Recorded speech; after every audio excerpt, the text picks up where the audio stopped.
Om Swastiastu, Assalamualaikum warahmatullahi wabarakatuh. Shalom, salam sejahtera untuk kita semua.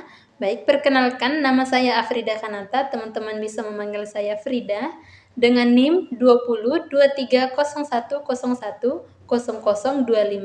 Saya mahasiswa semester 3 dari Prodi Bimbingan dan Konseling, Fakultas Ilmu Sosial, Universitas PGRI Mahadewa, Indonesia.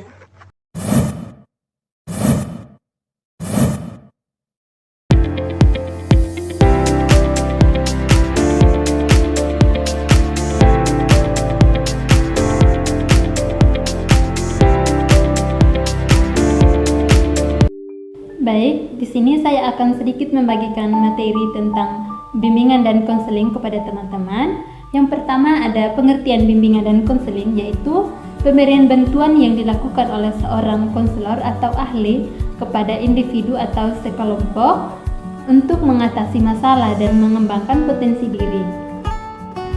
Selanjutnya ada tujuan bimbingan dan konseling. Yang pertama adalah pengembangan potensi, yaitu membantu individu mengembangkan dan mengoptimalkan potensi diri untuk mencapai tujuan yang lebih baik.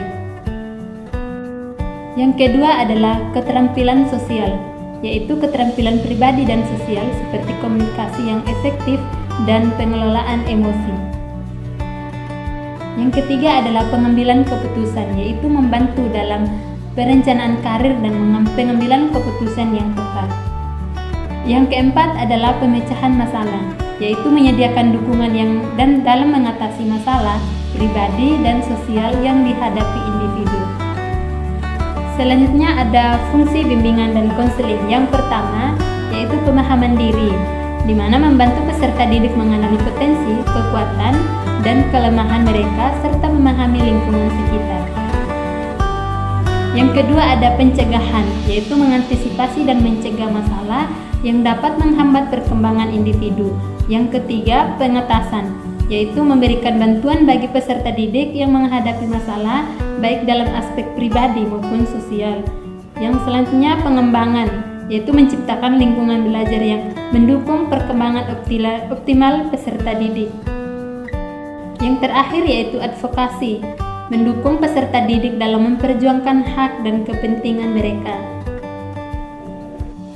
Oke, selanjutnya ada asas-asas bimbingan dan konseling, yaitu pertama asas kesukarelaan, di mana klien harus bersedia dan rela mengikuti layanan.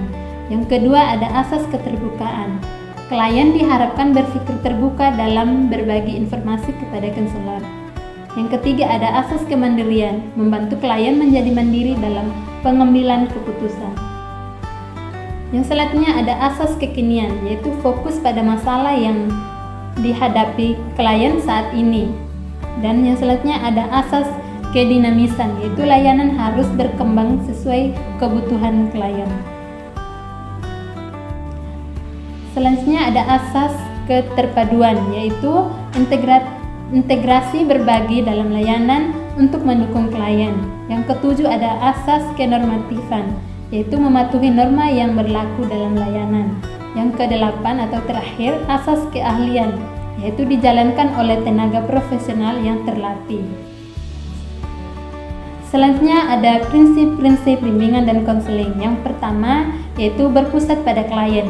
Layanan harus sesuai dengan kebutuhan individu. Yang kedua, edukasi, membantu individu mengembangkan pengetahuan dan keterampilan. Yang ketiga, preventif, yaitu fokus pada pencegahan masalah, bukan hanya penyelesaian.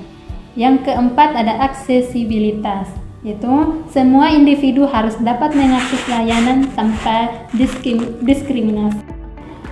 Yang kelima ada kerahasiaan, yaitu konselor harus menjaga rahasia klien. Yang keenam ada keberlanjutan, yaitu proses layanan yang berkelanjutan. Yang terakhir kolaboratif, yaitu bekerja sama dengan pihak lain dalam memberikan layanan. Baik teman-teman, hanya ini saja materi yang bisa saya bagikan kepada teman-teman sekalian. Jika ada kesalahan mohon dimaafkan. Saya akhiri materi ini dengan Parama Santi Om, Santi Santi Santi Om. Wassalamualaikum warahmatullahi wabarakatuh. Shalom, salam sejahtera untuk kita semua.